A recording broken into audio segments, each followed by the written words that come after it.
पाकिस्तान में दो अशखास ऐसे हैं, एक मरहूम फौत हो गए ईदी साहब जिसने इस पाकिस्तान को सोशल वेलफेयर का काम किया, एक वो शख्सियत है इमरान खान। पाकिस्तान की तारीख में कोई इस लेवल का दूसरा बंदा नहीं मिलेगा आपको। वजह क्या है? आज उनके ऊपर इतना ट्रस्ट है कि सबसे बड़ा हॉस्पिटल, कैंसर हॉस्पिटल, शिफा इंटरनेशनल, शिफा हॉस्पिटल, शौकत खानम हॉस्पिटल, वो आपका मौजूद है लाहौर में। शौकत खानम आपका पेशावर में फंक्शनल हो गया है, और इन दोनों से सबसे बड़ा कराची में अभी फंक्शनल होने जा रहा है। इसी तरह नमल यूनिवर्सिटी आपके सामने मियाँ वाली में काम कर रही है। ये वो सर्विसेज हैं जिसका पॉलिटिक्स से हम कोई ताल्लुक़ नहीं रखना चाहते। ये मैं कहता हूँ कि अगर कोई एक शख्सियत पाकिस्तान में है वो इमरान खान है, जिसके ऊपर पब्लिक पूरी दुनिया में ट्रस्ट करती है। और वो जो ट्रस्ट है, वो ट्रस्ट मेरे आपके ऊपर वो ये एक दिन में पैदा नहीं होता। ये जो अवाम का एतमाद होता है, उनके पास होता क्या है? हमारी गरीब अवाम के पास एक चीज़ है, वो है एतमाद। आज भी अगर वो एतमाद करते हैं, वो सिर्फ इमरान खान की ज़ात है। आप देख लें, खा वो कोई भी 3 दिन के अंदर टेलीथॉन किया था, 12-13 बिलियंस उनके नाम पे इकट्ठे हो गए, इसलिए कि उनको पता है कि ईमानदार शख्सियत है। फिर मुझे बताएं, पूरे पाकिस्तान में कोई अपनी इस इक़्तिदार में आने के बाद कोई प्रॉपर्टी, कोई अकाउंट्स, कहीं से कोई चीज़ तो निकाल लाते? कोई 100 कार्ड एवन फील्ड अपार्टमेंट निकाल लाओ, कोई दुबई की प्रॉपर्टी निकाल लाओ, कोई पनामा में से कोई प्रॉपर्टी निकाल लाओ, किसी जगह से कोई निकाल लाओ जिसके नाम से लोग बिलियन रुपीस देने को तैयार हों। आप उसके ऊपर इस तरह के फजूल इल्ज़ामात लगा के उनको आपने जेलों में बंद कर रखा है, इसलिए कि वो हकीकी आज़ादी की बात करता है, इसलिए कि वो मुल्क की सलामती और ख़ुद मुख्तारी की बात करता है। ये फ़ॉरेन फंडिंग केस ही गलत है।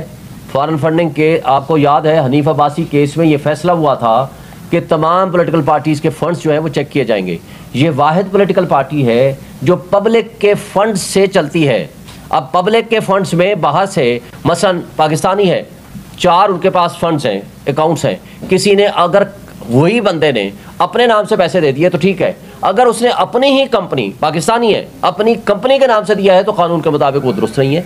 तो ये इर्रेगुलरिटी है, और उस इर्रेगुलरिटी के नतीजे में कोई इलीगलिटी नहीं होती। और ये थे ना 16 महीने, उसका तरीका ये है कि पार्टी पे कभी पाबंदी नहीं लगती। उसका तरीका ये है कि जिस पार्टी ने कोई मुल्क की सालमियत के खिलाफ कोई काम किया हो, वो भी फिर सुप्रीम कोर्ट ऑफ पाकिस्तान ने रेफरेंस भेजा जाता है और सुप्रीम कोर्ट ने फैसला करना होता है।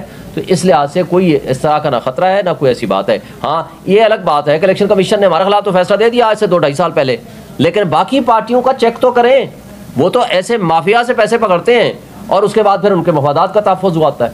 अगर हमारी आवाम हमें पैसा देती है, हमारे ऊपर ट्रस्ट करती है, हमारे लोग ट्रस्ट करते हैं, पाकिस्तानी ट्रस्ट करते हैं, तो पहले ही हमें अफसोस है इन्ना लिल्लाहि व इन्ना इलैहि राजिऊन उनकी वफ़ात पे, लेकिन पहले ही वो गैर आइनी बैठे हुए थे। 3 महीने के बाद तो उनका गैर आइनी टेन्योर है, और उस गैर आइनी के बाद आज भी अगले 3-3.5 महीने के लिए कोई सेटअप नहीं है, और उसका आइन ने भी कोई हल नहीं बताया। इसलिए कि ये नॉमिनेशन आपने पहली दफ़ा इतने अरसे के लिए कर ली।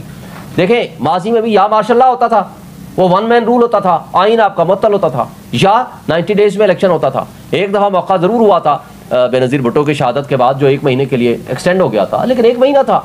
लेकिन यहाँ आपने 13-13 महीने के लिए इंडेफिनिट पीरियड के लिए नॉमिनीज उठा के बिठाए हुए हैं। तो फिर आइन तो इस बात पे बड़ा वाज़ेह है, आर्टिकल 224 के 90 दिन के लिए था। अब 90 दिन गुजर गए, और 90 दिन के बाद आपने 6-6 महीने के लिए, 8-8 महीने के लिए आप एक्सटेंशनें देते जा रहे हैं। तो फिर आइन ने तो सिर्फ कानून का और आइन का तरीक़ाकार मौजूद है। इस पे बहरहाल इसका जो कॉन्स्टिट्यूशनल हल है उसको ढूंढना पड़ेगा। सर ये बताइएगा कि आपको जलसे करने नहीं दिए जा रहे, सब कुछ आपके सामने है। अभी तक पीटीआई ने क्या लाया हमारा इख्तियार किया है, इलेक्शन अनाउंस तारीख आ गई है, तो आगे आप करने क्या जा रहे हैं? किस तरह लोगों को मुतमईन करेंगे? कारकुन जो हैं वो देखेंगे कि बाकी पार्टी खड़ी हो गई है, लोग असद उमर साहब जो हैं वो पार्टी छोड़ गए हैं, तो लेवल प्लेइंग फील्ड तो आपको मिल नहीं रही, तो आगे आपका लाया अमल क्या होगा? देखें, ये तो सब मानते हैं कि लेवल प्लेइंग फील्ड हमें नहीं मिल रही। क्या आवाम को नहीं पता कि हमारे साथ जुल्म हो रहा है?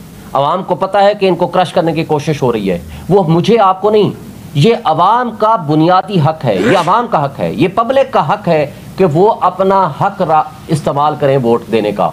यानी वो इलेक्ट करेंगे अपने में से कि मेरा हुक्मरान ये होगा, हक के नुमाइंदगी मेरा ये करेगा। यानी आप आवाम के हुकूक पे डाका डाल रहे हैं।